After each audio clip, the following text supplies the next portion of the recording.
और अगर चीजें अपने एक्सट्रीम तक पहुंच चुकी हैं तो आपको ऐसा लगेगा जैसे कि आप पागल हो रहे हैं। अब हम ये समझ लेते हैं कि लोग ऐसा करते क्यों हैं। जो एब्यूसिव और टॉक्सिक रिलेशनशिप होती है वहां पर गैस लाइटिंग बहुत ही कॉमन होती है। ये जो एब्यूसिव और टॉक्सिक रिलेशनशिप प्रोफेशनल लाइफ से भी जुड़ी हो सकती है और पर्सनल लाइफ से भी जुड़ी हो सकती है। इसमें जो मैनिपुलेटर होता है ना, वो अपने टारगेट को पूरे तरीके से कंट्रोल करने के लिए और खुद पर डिपेंडेंट बनाने के लिए ऐसा करता है। जैसे ही सामने वाला इंसान मैनिपुलेटर पर पूरे तरीके से डिपेंडेंट हो जाएगा, इसके बाद क्या होगा, मैनिपुलेटर जैसा चाहेगा वैसे उसको मिसयूज करेगा। अगर आप गैसलाइट किए जा रहे हैं तो आप कैसे डील कर सकते हैं, अब ये समझ लो। हमेशा हर एक डिसीजन के लिए, हर एक बात के लिए सामने वाले का मुंह ताकना बंद करो। खुद की इंस्टिंक्ट और गट लेवल फीलिंग पर भरोसा करना सीखो। जब भी मैनिपुलेटर कुछ गलत बिहेव करे ना, तो उसका प्रॉपर रिकॉर्ड रखो और आगे चलकर जब भी आप उसे याद दिलाओगे कि तुमने उस दिन ऐसा क्यों किया था, तो पता है क्या कहेगा कि उसने ऐसा नहीं किया था। तब आप उसे कायदे से याद दिलाओ कि किस दिन, कितने बजे, किन लोगों के सामने तुमने बदतमीजी की थी। किसी एक पर डिपेंडेंसी मत बनाओ और अपनों से खुद को आइसोलेट मत करो। आपकी लाइफ में कुछ लोग ऐसे होने चाहिए जिनसे आप सारी बातें शेयर कर सकें, उनके सुझाव जान सकें, उनका पर्सपेक्टिव जान सकें। अगर पॉसिबल हो तो मैनिपुलेटर से दूर हो जाओ। इमोशनल कमजोरी के चलते उससे जुड़े रहने की कोशिश मत करो। जब आपको ऐसा लगने लगे कि ऊपर मैंने जितने भी सुझाव दिए हैं वो आपके काम नहीं आ रहे, आप खुद को बचा नहीं पा रहे, तो मैं हूं यहाँ पर।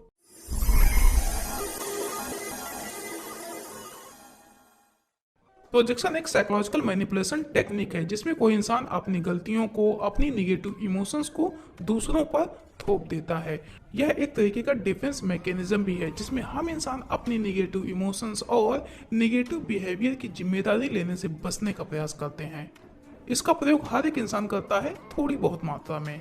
हम ऐसा इसलिए करते हैं क्योंकि हम इंसानों के अंदर एक नेचुरल टेंडेंसी पाई जाती है जिसमें हम अपनी निगेटिव इमोशंस, निगेटिव बिहेवियर की रिस्पॉन्सिबिलिटी को किसी और पर थोपने की कोशिश करते हैं। जैसे मान लो किसी दिन मुझे गुस्सा आ गया तो मैं क्या कहूँगा कि तुम्हारी वजह से मुझे गुस्सा आया। या फिर जब कभी हम लाइफ की बुरी सिचुएशन में फंस जाते हैं ना, तो भी क्या कहते हैं कि तुम्हारी वजह से ऐसा हुआ। कुल मिलाकर यह एक नॉर्मल बात है, क्योंकि अगर मान लो मुझे गुस्सा आया हो तो हो सकता है सच में सामने वाले की गलती हो। तो अगर आप थोड़ा बहुत प्रोजेक्शन करते हैं ना, तो बुरा नहीं है, क्योंकि हर बात के लिए खुद को दोष देना भी ठीक नहीं। हर बात के लिए अगर आप खुद को दोष दोगे तो जल्द ही आप खुद से नफरत भी करने लगोगे। और वैसे भी दूसरा भी तो दोषी हो सकता है, क्योंकि हम इंसान क्या है, एक सामाजिक प्राणी। हम लोग एक समाज बनाकर रहते हैं जिसमें हम दूसरों को प्रभावित भी करते हैं और दूसरों से प्रभावित भी होते हैं। तो ऐसा हो सकता है कि सामने वाले इंसान ने गलती की हो और आपको गुस्सा आ गया। कहने का मतलब थोड़ा बहुत चलता है और ये जरूरी भी है। लेकिन अगर कोई इंसान मैनिपुलेटिव है या फिर उसके अंदर किसी दूसरी डार्क पर्सनालिटी के लक्षण काफी ज्यादा हैं, तो फिर वो इंसान यही प्रोजेक्शन एक सीमा से ज्यादा करेगा। वीडियो में आगे बढ़ूं उससे पहले आपके लिए एक काम की जानकारी कि अब आप अपनी प्रॉब्लम्स को मेरे से शेयर कर सकते हैं और मेरी सलाह भी पा सकते हैं। स्क्रीन पर जो नंबर आ रहा उस नंबर पर सुबह 9 से 10 और दोपहर 1 से 2 के बीच में कॉल करके अपना टाइम स्लॉट बुक कर सकते हैं। और अगर आपने अभी तक हमें फॉलो ना किया हो तो फिर फॉलो कर लीजिए। इस वीडियो में मैं अलग अलग उदाहरण से ये समझाने वाला हूँ कि प्रोजेक्शन कैसे किया जाता है और इसका रिजल्ट क्या होता है। और ये भी मैं आपको बताने वाला हूँ कि जब कोई इंसान आप पर प्रोजेक्शन करे तो आप क्या कर सकते हैं। जो लोग टॉक्सिक होते हैं ना, उनके लिए काफी मुश्किल होता है अपनी गलतियों को एक्सेप्ट करना। ये लोग हमेशा दूसरों को ही दोष देंगे, इवन बड़ी छोटी छोटी चीजों के लिए भी दूसरों को ही दोषी ठहराएंगे। कुल मिलाकर ये लोग अपनी निगेटिव इमोशंस और निगेटिव बिहेवियर को दूसरों पर थोपने की पूरी कोशिश करते हैं। जैसे मान लो आपका बॉस अक्सर ऑफिस लेट आता है, तो अगर आप एक दिन भी लेट हो जाएंगे ना, तो सीधे आपको दोष दे देगा कि आप अक्सर लेट हो जाते हो। दूसरा उदाहरण, मान लो जो इंसान क्लेप्टोमैनियक है वो दूसरों से ये कहता फिरे कि उसका सामान चोरी हो गया है। तीसरा उदाहरण, मान लो कोई इंसान झूठ बहुत ही ज्यादा बोलता है, तो हो सकता है वो आपसे ये कहे कि उसे झूठ से सख्त नफरत है, इसके बावजूद भी आपने उससे झूठ बोला। जो इंसान रिलेशनशिप में चीट कर रहा है या फिर जिसका माइंडसेट चीटिंग वाला है, यानी कि जिसने ऑलरेडी कई लोगों को चीट कर रखा है, हो सकता है कि वो इंसान आपसे ये कहे कि आप उसे चीट कर रहे।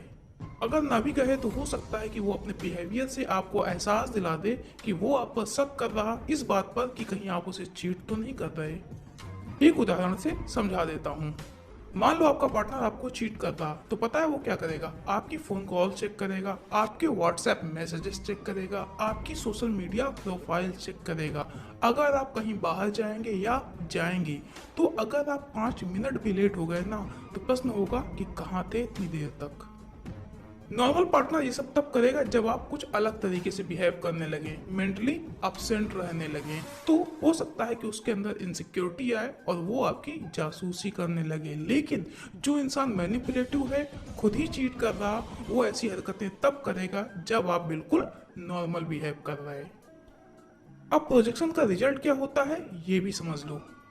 मैनिपुलेटर्स ये काम करते हैं आपको कंट्रोल करने के लिए, आपको हमेशा डिफेंसिव मोड में रखने के लिए। ये मैनिपुलेटर बहुत ही छोटी छोटी बातों को भी अपने दिमाग में रखते हैं, जिससे कि सही समय पर उन छोटी छोटी बातों का प्रयोग करके आपको कंट्रोल किया जा सके। मान लो आपका पार्टनर, जो कि एक मैनिपुलेटिव इंसान भी है, आप पर एक बेबुनियाद इल्जाम लगा देगा, और जैसे ही वो इंसान आप पर इल्जाम लगाएगा, आपके दिमाग में आएगा कि उसको एक्सप्लेन करना जरूरी है कि उसने जो इल्जाम लगाया है वो ठीक नहीं है।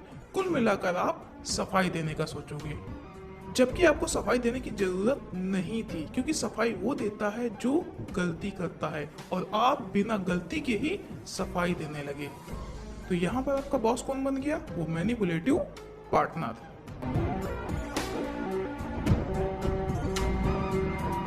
एक और उदाहरण से समझा देता हूँ। मान लो जो आपका पार्टनर है वो एक मैनिपुलेटिव इंसान है, और आपको किसी दिन पता चलता है कि वो आपको चीट कर रहा, तो इससे पहले कि आप उससे इस टॉपिक पर बात करते, उसने पहले ही आपको दोष दे दिया कि आप उसे चीट कर रहे।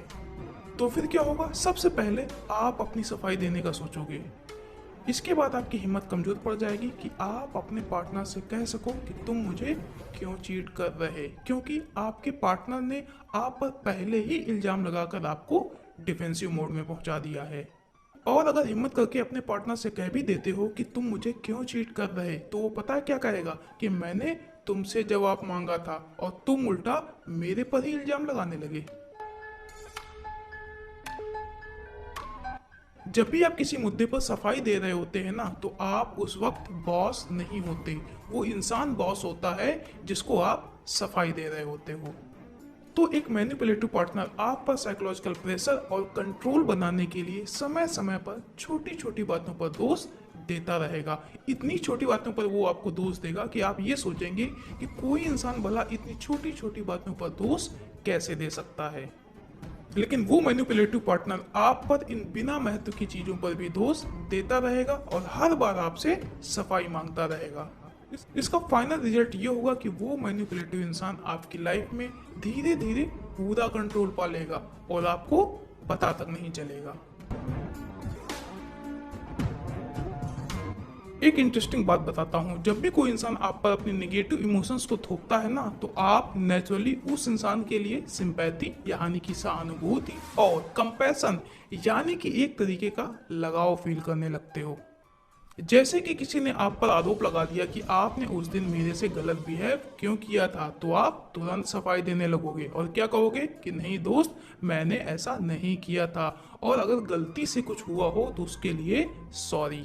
कुल मिलाकर आप उसको पूरे तरीके से रिलैक्स करने की कोशिश करोगे, और आप ऐसा इसलिए करोगे क्योंकि कहीं ना कहीं आपने उसके लिए सिंपैथी को महसूस किया है। जब कोई मैनिपुलेटिव इंसान कई लोगों के सामने आप पर झूठा इल्जाम लगाएगा ना, तो शायद आप जवाब देना ना चाहो, क्योंकि आपको पता है कि झूठे इल्जाम पर क्या ही सफाई देनी। लेकिन आपके आसपास जो लोग होंगे ना, वो आपसे जवाब की उम्मीद करने लगेंगे और हो सकता है आपसे ये कहने लगे कि तुम इतना शांत क्यों, अपना भी तो पक्ष रखो।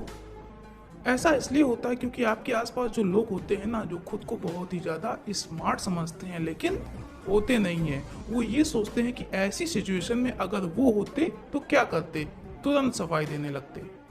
बड़ा मुश्किल होता है ना ऐसे में कि आप उस झूठे इल्जाम का कोई जवाब नहीं देना चाहते, लेकिन आपके आसपास जो लोग होते हैं ना, वो जवाब की उम्मीद कर रहे होते हैं। तो जब भी कोई इंसान आप पर प्रोजेक्शन करे ना, तो अपनी इमोशंस को साइड में रखना और कोशिश करना कि तर्कशील होकर उस सिचुएशन को हैंडल करो। कुल मिलाकर अगर सामने वाला इंसान अपने दिमाग का गलत प्रयोग कर रहा ना, तो आप अपनी इमोशन से उसका जवाब मत देना। अगर सामने वाला इंसान शातिर है तो आप भी अपने दिमाग की क्षमता उसे दिखा दो।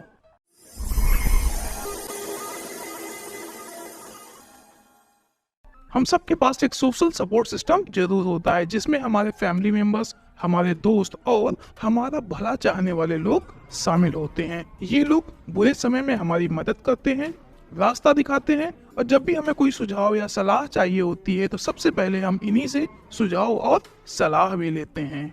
तो जो मैनिपुलेटर्स होते हैं ना, वो अच्छे से जानते हैं कि अगर किसी को अपने कंट्रोल में करना है, किसी को अपनी उंगलियों के इशारों पर नचाना है, तो सबसे पहले उस इंसान को उसके सपोर्ट सिस्टम से दूर करना होगा।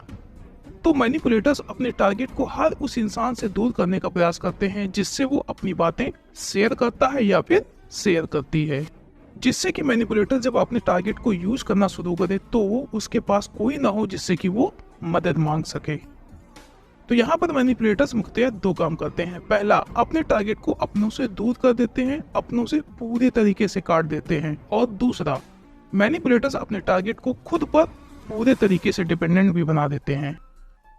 एक बात ध्यान देने वाली है कि बिना आइसोलेशन के जो मैनिपुलेशन होता है वो काफी मुश्किल होता है, क्योंकि मान लो मेरे जीवन में 5 ऐसे लोग हैं जिनसे मैं अपनी सारी बातें शेयर करता हूँ, यानी कि वो मेरे सपोर्ट सिस्टम है। तो जो मैनिपुलेटर होगा ना, वो मुझे एक सीमा से अधिक मैनिपुलेट नहीं कर सकता, क्योंकि मेरे पास 5 लोगों का सपोर्ट सिस्टम है। जैसे ही मैं अपनी प्रॉब्लम्स को इन 5 लोगों को शेयर करूंगा, मुझे 5 अलग अलग दृष्टिकोण मिल सकते हैं।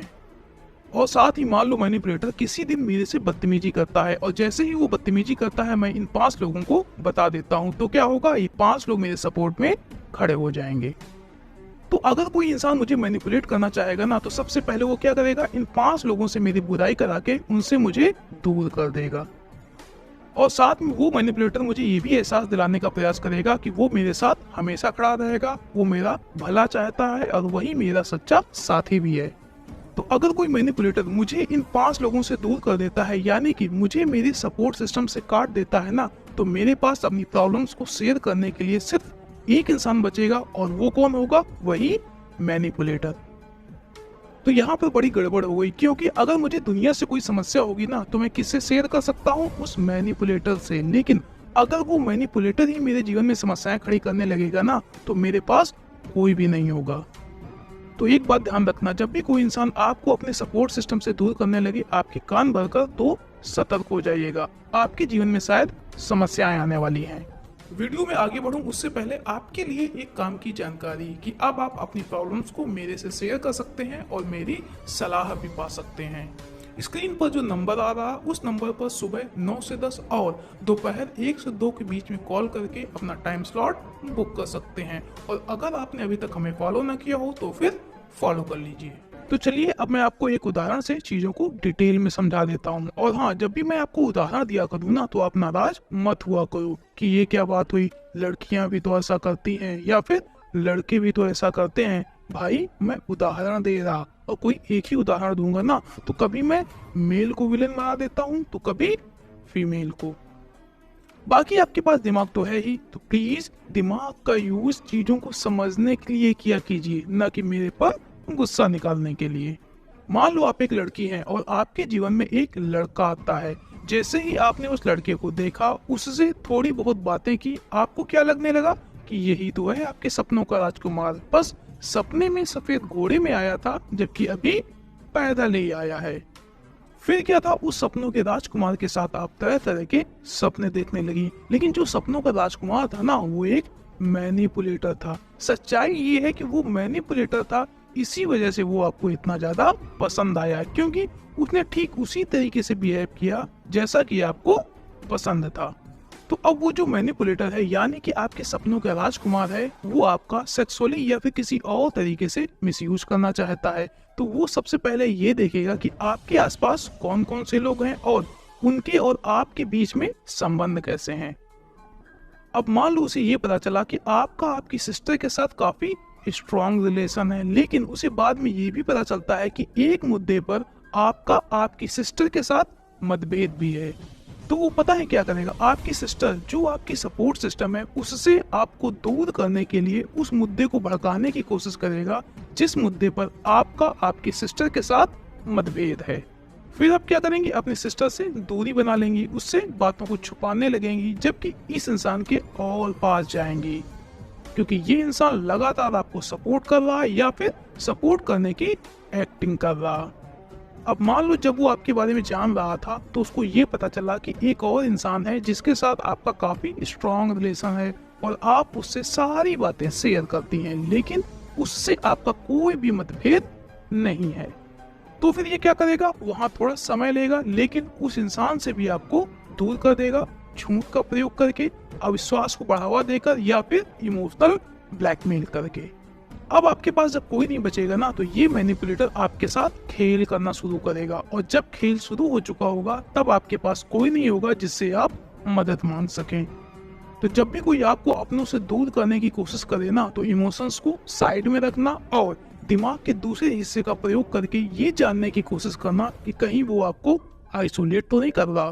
कई मैनिपुलेशन टेक्निक्स के लिए आइसोलेशन बहुत ही जरूरी होता है, जैसे कि बिना आइसोलेशन के गैसलाइटिंग लगभग असंभव है। आइसोलेशन काफी अलग अलग तरीके से काम करता है, जैसे कि जो मैकियावेलियन माइंडसेट के नेता होते हैं ना, वो क्या करते हैं, धार्मिक समूह और अलग अलग सामाजिक समूहों के बीच में नफरत फैलाकर उन दोनों समूहों को एक दूसरे से आइसोलेट करके वोट पाने का प्रयास करते हैं। धार्मिक कट्टर समूहों के नेता कभी नहीं चाहेंगे कि आप दूसरे धर्म के बारे में जानें, दूसरे धर्म के लोगों से मिलें और उनकी किताबें पढ़ें।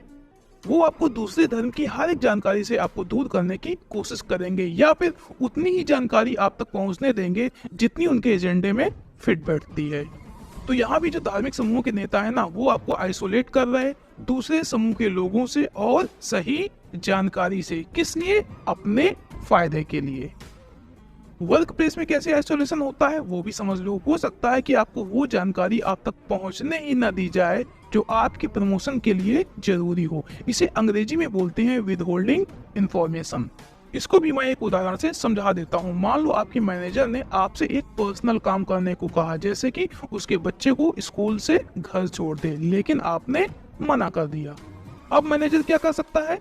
समझो, आप कंपनी की तरफ से विदेश जाने के सपने देख रहे थे और आप एक एलिजिबल कैंडिडेट भी थे, लेकिन जो आपका मैनेजर था ना, वो आप पर खुन्नस खाया बैठा था। तो उसने क्या किया कि वो इन्फॉर्मेशन आप तक पहुंचने ही नहीं दी और आपने अपॉर्चुनिटी को मिस कर दिया।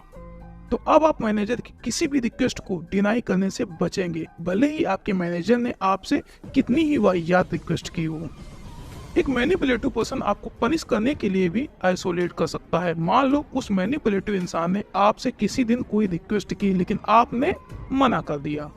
अब वो क्या कर सकता है? वो मैनिपुलेटिव इंसान हो सकता है एक दिन एक पार्टी रखे और वो सबको बुलाए, लेकिन आपको ना बुलाए, और अगले दिन जब आप उससे पूछे कि उसने तुम्हें क्यों नहीं बुलाया था, तो हो सकता है वो जवाब देगा कि यार बिल्कुल भी याद नहीं रहा। लेकिन आपको एहसास हो जाएगा कि आपने उस दिन उसकी बात काटी थी, इस वजह से उसने आपको पार्टी में नहीं बुलाया। तो अगली बार उसकी बात काटने से पहले या फिर उसकी रिक्वेस्ट को डिनाई करने से पहले कई बार सोचेंगे, क्योंकि आपको उसकी सजा मिल चुकी है। तो यहाँ मैंने आपको क्या बताया? आइसोलेशन का बेसिक्स। तो एक बात याद रखना, जब कोई इंसान आपको आइसोलेट करने की कोशिश करे तो इमोशनल कमजोरी या इमोशनल डिपेंडेंसी के चलते या फिर किसी और रीजन से खुद को पूरे तरीके से आइसोलेट मत कर लेना।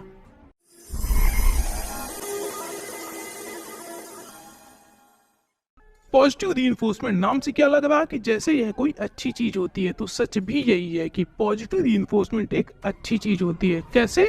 अब यह समझ लो। पहला उदाहरण, जैसे कि आपका बच्चा दिन भर मोबाइल में लगा रहता है, तो यदि आप उसे ये कहते हो कि बेटा अगर तुम आउटडोर गेम खेलोगे तो तुम्हें जल्द ही एक साइकिल दिला दी जाएगी, तो ये क्या है? Positive reinforcement. और यह एक अच्छी चीज है क्योंकि इसका यूज आप कर रहे हैं अपने बच्चे की बेहतरी के लिए। दूसरा उदाहरण, आप अपने एम्प्लॉय से ये कहते हो कि अगर इस काम को 15 दिन में कंप्लीट कर दिया तो मंथ के एंड में आपको सैलरी के साथ साथ बोनस भी मिलेगा। यहाँ पर आप क्या कर रहे हैं? अपनी एम्प्लॉयज की जो प्रोडक्टिविटी है उसको बढ़ाने के लिए पॉजिटिव रीइंफोर्समेंट का यूज कर रहे हैं। अब जो आपके एम्प्लॉयज होंगे उनके दिमाग में क्या आएगा कि यदि वो हार्ड वर्क करेंगे तो उन्हें क्या मिलेगा? बोनस। तो हो सकता है कि वो हार्ड वर्क करना स्टार्ट कर दें। तीसरा उदाहरण, मान लो आपका बच्चा हरी सब्जी खाने में आनाकानी करता है, तो उससे ये कहो कि यदि तुम हरी सब्जी खाओगे तो साथ में तुम्हें आइसक्रीम भी मिलेगी। तो वो हो सकता है कि धीरे धीरे वो आइसक्रीम खाने के लालच में हरी सब्जी भी खाने लगे। तो है ना, पॉजिटिव रीइंफोर्समेंट एक अच्छी चीज, इसका यूज आपको भी करना चाहिए। लेकिन अगर कोई इंसान मैनिपुलेटर है तो यही पॉजिटिव रीइंफोर्समेंट एक मैनिपुलेशन टूल बन जाता है। कैसे? यही अब समझाने वाला हूँ उदाहरण से, जिससे कि अगर कोई मैनिपुलेटर आप पर पॉजिटिव रीइंफोर्समेंट का यूज करके कंट्रोल पाना चाहे तो आप सतर्क हो जाए। और हाँ, अगर आपने अभी तक हमारे चैनल को फॉलो ना किया हो तो फिर फॉलो कर लीजिए। मैनिपुलेटर पॉजिटिव रीइंफोर्समेंट का यूज करते हैं आपको कंट्रोल करने के लिए, आपके बिहेवियर में परिवर्तन लाने के लिए और आपका फायदा उठाने के लिए। कैसे? मैं 4 अलग अलग उदाहरण से समझा देता हूँ। मान लो एक दिन एक मैनिपुलेटिव और टॉक्सिक हस्बैंड ने गुस्से में आकर अपनी पत्नी की पिटाई कर दी। अब वो नहीं चाहता है कि उसकी जो पत्नी है इस इंसिडेंट के बारे में किसी को भी बताए, तो वो क्या कर सकता है? नंबर 1, हो सकता है थोड़ी देर बाद उसे कोई गिफ्ट ला के दे दे, या फिर ये कहे कि आज शाम का खाना रेस्टोरेंट में खाएंगे और थोड़ा एक्स्ट्रा प्यार भी दिखा दे। तो यहाँ पर जो गिफ्ट है रेस्टोरेंट का खाना है और एक्स्ट्रा प्यार है, इसका यूज करके हस्बैंड आपके बिहेवियर को मैनिपुलेट करने की कोशिश कर रहा। मान लो एक मैनिपुलेटिव और टॉक्सिक वाइफ ने सबसे पहले क्या किया? काफी कोशिशों के बाद अपने हस्बैंड को यह एहसास दिला दिया कि वो सारे लोग जो कभी उसके अपने हुआ करते थे सब के सब बेकार लोग हैं। और उसने ये सब कैसे किया?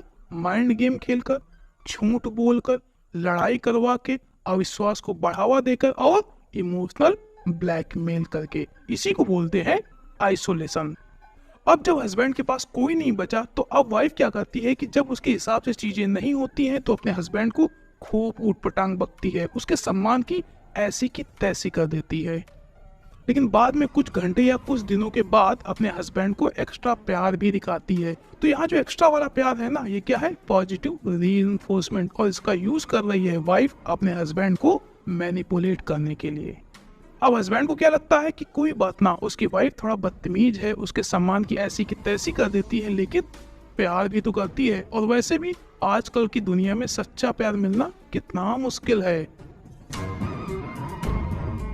मान लो किसी दिन आपने अपने बॉस को ऑफिस के रिसोर्सेस का यूज करके इलीगल काम के द्वारा पैसे बनाते हुए पकड़ लिया, तो बॉस क्या कर सकता है? आपको प्रमोशन का ऑफर दे सकता है। और जैसे ही आपको प्रमोशन का ऑफर मिलेगा आपका मुंह बंद हो जाएगा।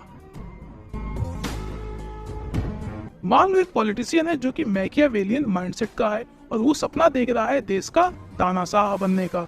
तो वो अपने पूरे कार्यकाल में जो संवैधानिक संस्थाएं होती हैं उनकी जड़ें खोदने की कोशिश करेगा। लेकिन जैसे ही चुनाव आने वाले होंगे वो बड़ी बड़ी घोषणाएं करना शुरू कर देगा, जैसे कि हम ये करेंगे, वो करेंगे, ये देंगे, वो देंगे, जिससे कि जो आम जनता है सब कुछ भूलकर फिर से उसे मौका दे दे। तो अगर आप पॉजिटिव इन्फोर्समेंट के लालच में आ जाते हैं ना, तो आपके साथ जो गलत बिहेवियर हो रहा वो बढ़ता चला जाएगा। क्योंकि अब मैनिपुलेटिव हस्बैंड, वाइफ, बॉस और पॉलिटिशियन को अच्छे से पता है कि इनके साथ कुछ भी करो अंत में इनको छोटा सा फायदा देना है और इनका मुंह बंद हो जाएगा। तो समझ आया किस तरीके से मैनिपुलेटर पॉजिटिव इन्फोर्समेंट का यूज कर सकते हैं आपको कंट्रोल करने के लिए और आपका फायदा उठाने के लिए।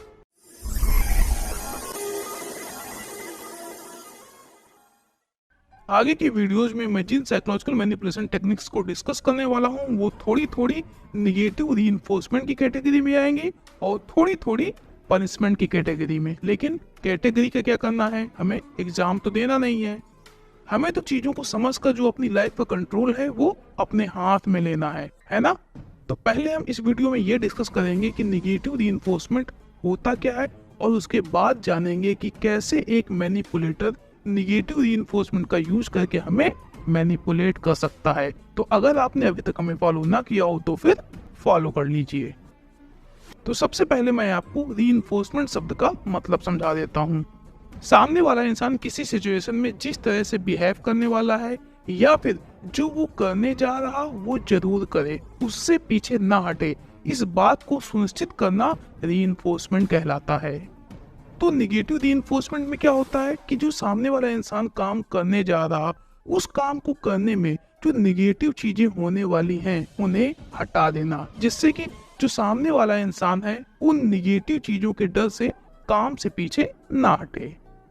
तो इसमें कोई बुरी बात तो नजर आ नहीं रही, लेकिन फिर वही प्रॉब्लम, अगर कोई इंसान मैनिपुलेटर होगा तो वह इन्हीं टेक्निक का यूज करके आपको मैनिपुलेट भी तो कर सकता है। तो सबसे पहले मैं आपको निगेटिव रीइंफोर्समेंट को कुछ उदाहरण से समझा देता हूँ।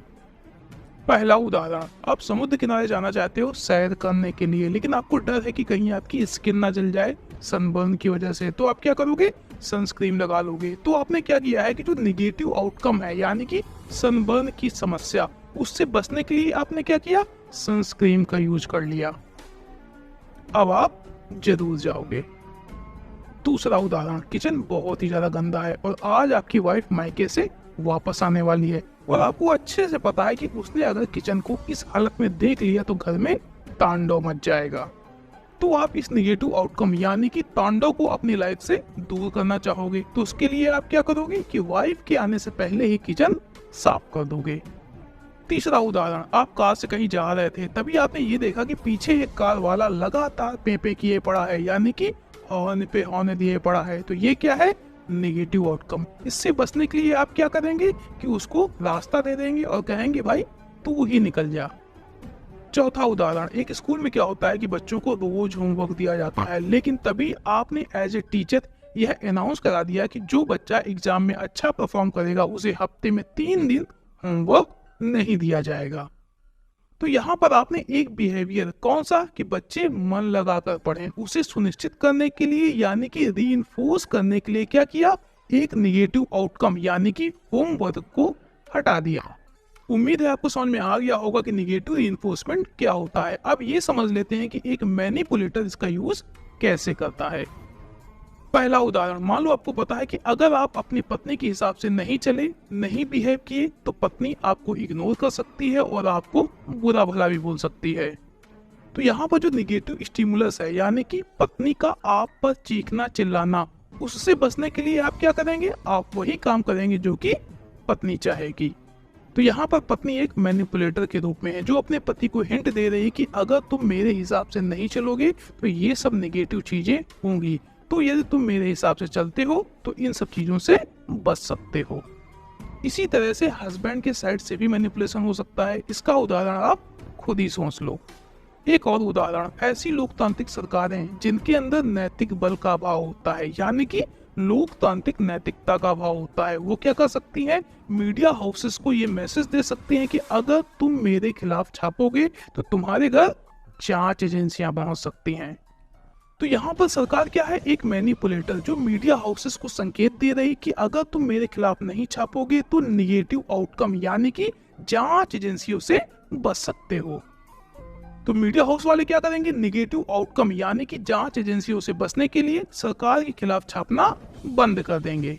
अब सरकार मीडिया हाउस को कंट्रोल करने के लिए एक कदम आगे भी बढ़ सकती है यानी कि पॉजिटिव रीइंफोर्समेंट का भी यूज कर सकती है और मीडिया हाउसेस से कह सकती है कि अगर तुम मेरे हिसाब से खबरें छापो, मेरे पक्ष में खबरें छापोगे तो तुम्हें सरकारी एडवर्टीजमेंट भी मिल सकते हैं।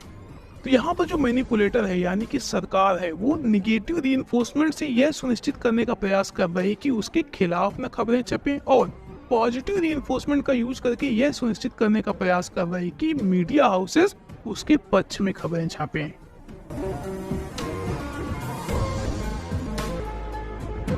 बाहर से देखने में जो निगेटिव रिइंफोर्समेंट होता है और पनिशमेंट होता है वो एक जैसे लगते हैं, लेकिन सच ये है कि इन दोनों में अंतर होता है।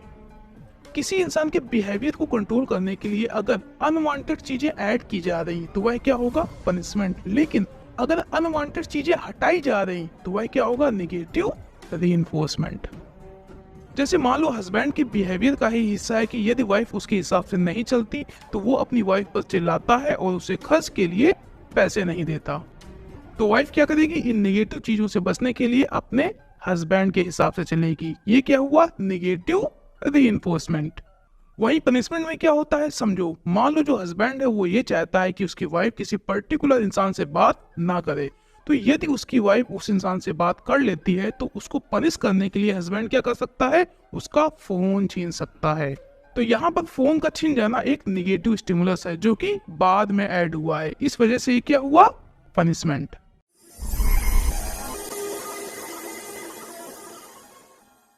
ये जो नैगिंग होती है ना, ये कुछ हद तक निगेटिव रीइंफोर्समेंट से मिलती जुलती है।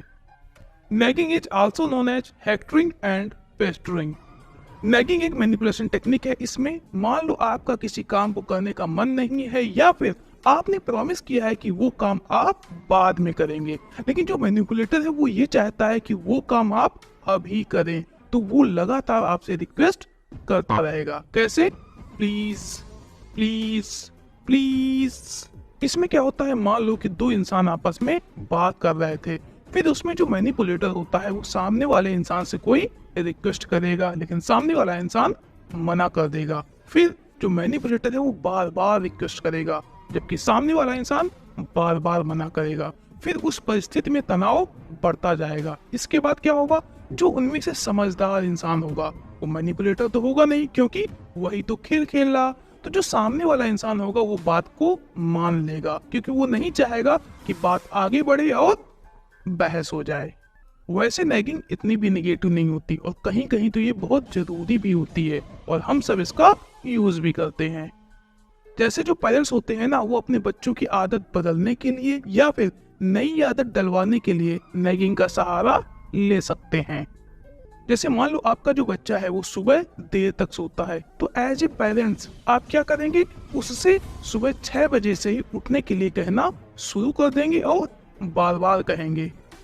फिर जैसे ही सुबह के 6:30 बजेंगे, पता है आप अपने बच्चे से क्या कहेंगे, आप कहेंगे, हे भगवान 9 बज गए हैं, सूरज ऊपर चढ़ आया है, धूप निकल आई है, धरती खोलने लगी है, अब तो उठ जा।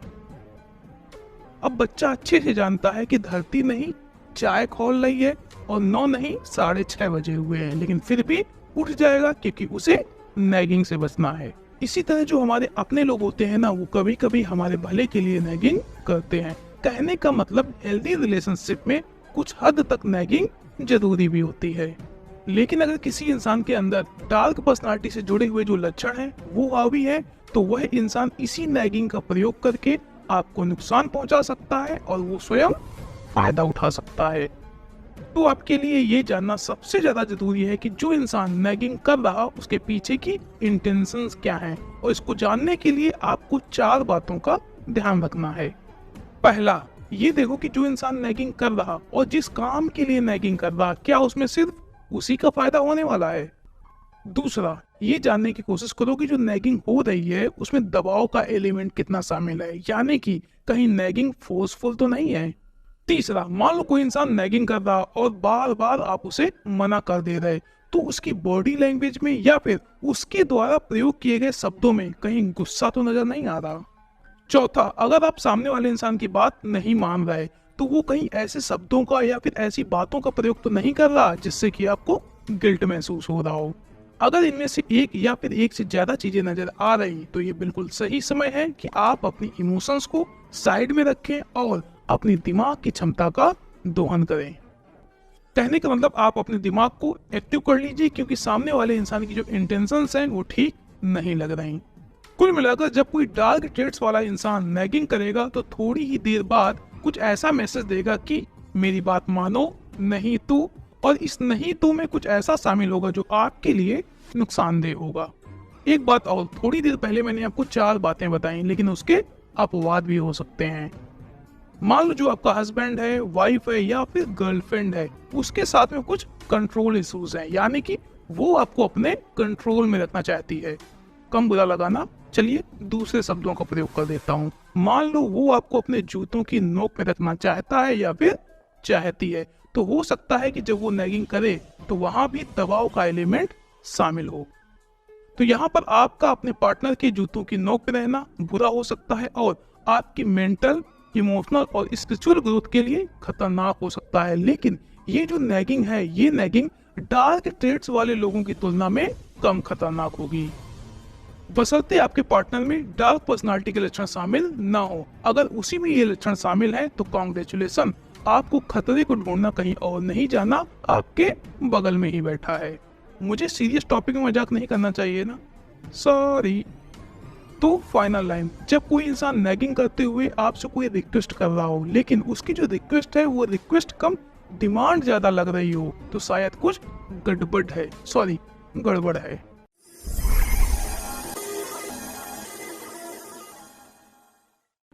येलिंग का मतलब होता है चीखना, चिल्लाना, और साथ में इसमें रोना धोना भी शामिल हो सकता है। ये दिखने में कुछ ऐसा होता है।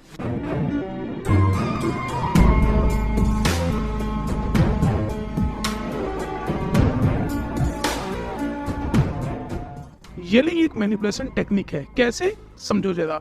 जब भी कोई इंसान हम पर चीखता है, चिल्लाता है, तो हम काफी ज्यादा अनकंफर्टेबल फील करते हैं और साथ में डर भी जाते हैं, और फाइनली क्या होता है कि हम सामने वाले इंसान की बात मान लेते हैं।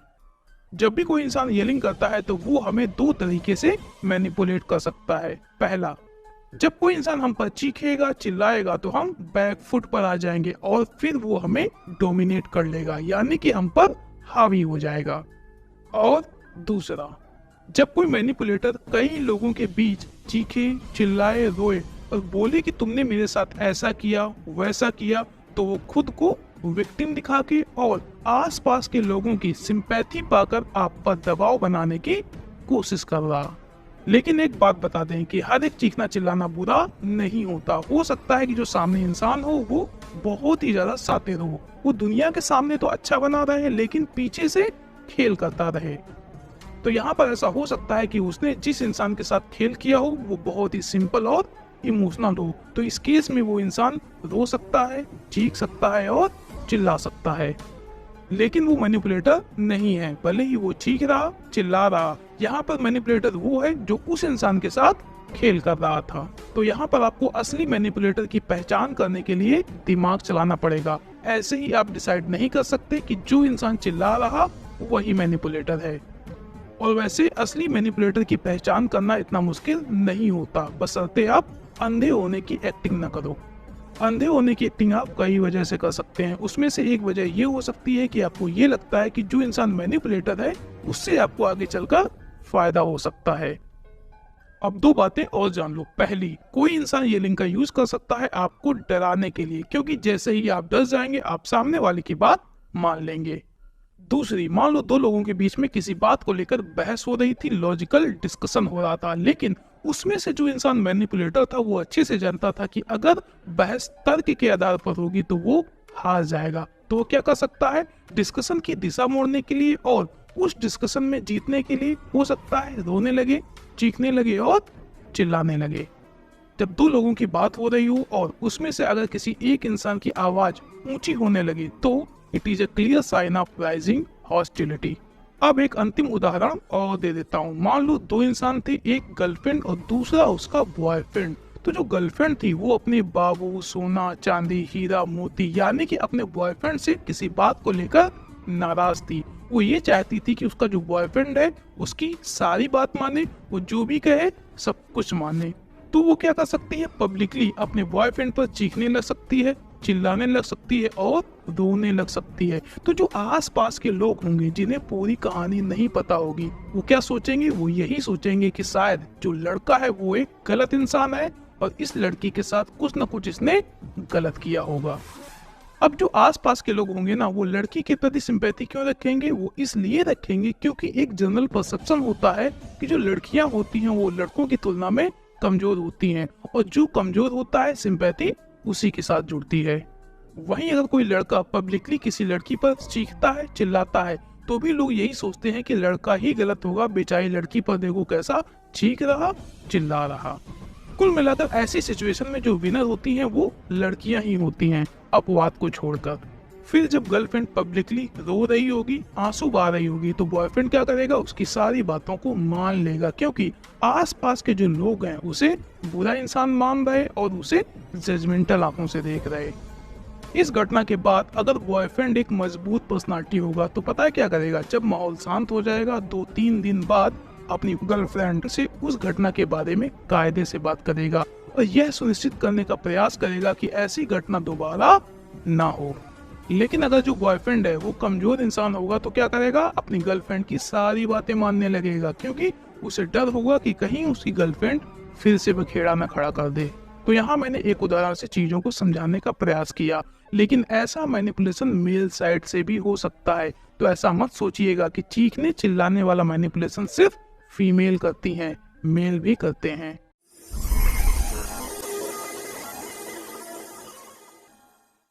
साइलेंट ट्रीटमेंट पर एक डिटेल वीडियो पहले से ही इस चैनल पर अवेलेबल है, देखो लिंक ऊपर आ रहा, वहां जाकर आप उसे देख सकते हैं। लेकिन इस वीडियो में मैं ये डिस्कस करने वाला हूं कि कैसे साइलेंट ट्रीटमेंट एक मैनिपुलेटर के हाथ में पड़कर एक मैनिपुलेशन टेक्निक बन जाता है।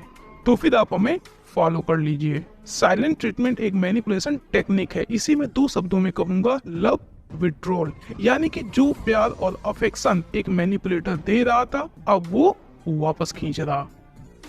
अगर कोई मैनिपुलेटर आपको साइलेंट ट्रीटमेंट दे रहा तो वह इनडायरेक्टली आपसे ये कह रहा कि मेरी बात मानो, नहीं तो जो प्यार और अफेक्शन मैं अभी तक तुम्हें दे रहा था उसे देना बंद कर दूंगा। कुल मिलाकर यह एक तरीके से पनिशमेंट है जिसका यूज किया जाता है दूसरों को कंट्रोल करने के लिए। यह एक तरीके से इमोशनल अब्यूज की कैटेगरी में आता है, वो भी एक पावरफुल इमोशनल अब्यूज। कैसे, अब यह समझ लो। साइलेंट ट्रीटमेंट तभी काम करता है जब 2 लोगों के बीच इमोशनल डिपेंडेंसी हो, इमोशनल जुड़ाव हो और लगाव हो। क्योंकि अगर 2 इंसान एक दूसरे के लिए अजनबी हैं या दोनों के बीच कोई खास लगाव नहीं है तो आपको फर्क ही नहीं पड़ेगा चाहे सामने वाला इंसान आपसे बात करे या ना करे। एज ए सोशल बीइंग हम इंसान अगर जीवन में ग्रो करना चाहते हैं, यहाँ पर ग्रो शब्द ठीक नहीं रहेगा, यहाँ पर सही शब्द होगा थ्राइव, यानी कि एज ए सोशल बीइंग हम इंसान अगर जीवन में थ्राइव करना चाहते हैं, यानी कि जीवन में फलना फूलना चाहते हैं, तो हमें दूसरों के अप्रूवल और अफेक्शन की जरूरत होती है। यहाँ अप्रूवल का मतलब क्या हुआ, जैसे कि मान लो आप कोई काम कर रहे और सामने वाला इंसान आपसे ये कहता है कि तुम अच्छा कर रहे, ऐसे ही करते रहो, तो यह क्या है, एक तरीके का अप्रूवल। बाकी लव और अफेक्शन का तो आपको पता ही है कि ये कितनी मदद करता है हमें हमारी लाइफ में आगे बढ़ने के लिए। इवन जो लोग इंट्रोवर्ट होते हैं, दूसरों से ज्यादा मतलब नहीं रखते, दूसरों से ज्यादा बात नहीं करते, उनको भी दूसरों के अप्रूवल और अफेक्शन की जरूरत होती है। अगर उनको ये ना मिले तो उनको अपनी ही जिंदगी अधूरी लगने लगती है। जब कोई मैनिपुलेटर साइलेंट ट्रीटमेंट देता है ना, तो इसका मतलब ये हुआ कि वो जो भी लव और अफेक्शन दे रहा था उसे अब वो वापस खींच रहा। फिर जो साइकोलॉजिकल टेंशन और प्रेशर क्रिएट होता है ना, कि पूछो ही मत। फिर शायद आप अफेक्शन और लव को वापस पाने के लिए मैनिपुलेटर को वो कंसेशन देने के लिए रेडी हो जाएंगे जिसके लिए आप अभी तक रेडी नहीं थे। कहने का मतलब आप मैनिपुलेटर की डिमांड के आगे झुक जाएंगे। भले ही आपको ये सब बहुत हल्की बात लग रही हो, लेकिन कल्पना करो जिससे आपको सबसे ज्यादा लगाव है, जिसके बिना आपको अपनी जिंदगी अधूरी सी लगती है, अगर वो आपके साथ ऐसा करे, आपको इग्नोर करना शुरू कर दे, आपसे बात करना बंद कर दे, तो आप क्या करेंगे? चलिए अब मैं आपको एक उदाहरण से चीजों को समझा देता हूँ। मान लो एक इंसान है जिसके बिना आप रह नहीं सकते, आप उस इंसान से काफी ज्यादा अटैच्ड हैं, आपको उसके लव और अफेक्शन की आदत हो चुकी है। अब वो इंसान आपसे कोई काम करवाना चाहता है तो क्या होगा, वो आपसे वो काम करने को कहेगा और आप मना कर देंगे। फिर क्या होगा, वो इंसान आपको इग्नोर करना स्टार्ट करेगा, आपकी कॉल का जवाब नहीं देगा, आपके व्हाट्सएप मैसेजेस का रिप्लाई नहीं देगा। और क्या हो सकता है कि वो आपकी लाइफ से कुछ दिन से लेकर कुछ हफ्ते के लिए गायब हो जाए। अब क्या होगा, चूंकि आप उस इंसान से काफी ज्यादा इमोशनली इन्वॉल्व हैं, तो धीरे धीरे आपके दिमाग में ये आएगा कि अगर उसकी एक बात मानने से आपका रिश्ता बच सकता है तो क्यों ना बचा लिया जाए। इसके बाद आप उस इंसान की बात मान लेंगे और फाइनली उस मैनिपुलेटर ने आपको मैनिपुलेट कर लिया। तो यहाँ पर आपको एक बात ध्यान रखनी है कि रिश्ते बचाने के लिए कभी कभी झुकना जरूरी होता है, लेकिन हर बात पर नहीं, हमेशा नहीं। और एक बात और ध्यान रखो कि जिस डिमांड के आगे आप झुक रहे हो वो आपके जीवन मूल्यों के खिलाफ नहीं होनी चाहिए, लेकिन आपको अपने जीवन के मूल्यों को परिभाषित करने के लिए अपने जीवन को गहराई से समझना पड़ेगा। बचपन से की जा रही मेंटल कंडीशनिंग के जाल को तोड़ना पड़ेगा और एब्सोल्यूट फ्रीडम की तरफ बढ़ना पड़ेगा, तभी आप खुद को गहराई से समझ पाएंगे। अब फाइनल बात सुन लो, साइलेंट ट्रीटमेंट एक ऐसी गंदी आदत है जो किसी रिलेशनशिप में समय के साथ बढ़ती जाती है। अगर मैनिपुलेटर पहली बार सफल हो जाएगा तो वो इसका दूसरी बार यूज करेगा, अगर दूसरी बार सफल हो जाएगा तो वो तीसरी बार यूज करेगा। तो इसको आगे बढ़ने से रोकने की जिम्मेदारी आपकी है।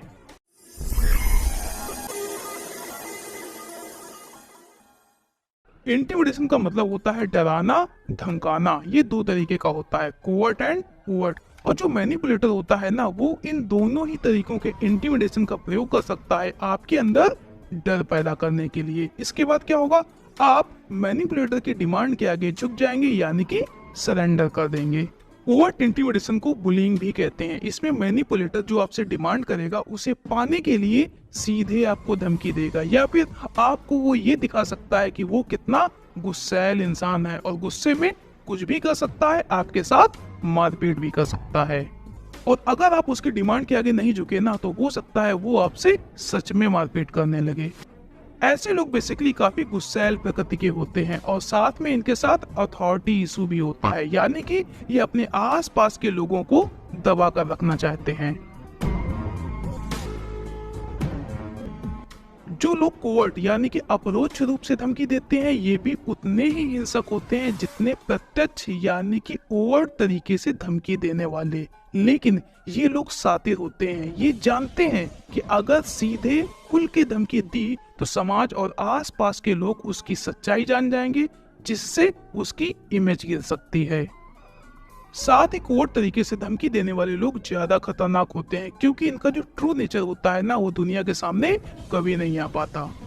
ये लोग धमकी देने के लिए इतना कैलकुलेटेड तरीके से और ऐसे शब्दों का प्रयोग करते हैं जिससे आप तो समझ जाएंगे कि आपको धमकी दी, लेकिन आप आसपास के लोगों को भरोसा नहीं दिला पाएंगे। ऐसा दो वजह से होगा।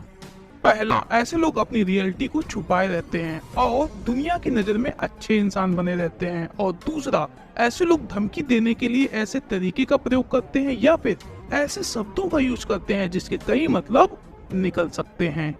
इससे ज्यादा कुछ नहीं था, बस देख रहा था मगर मैंने टच किया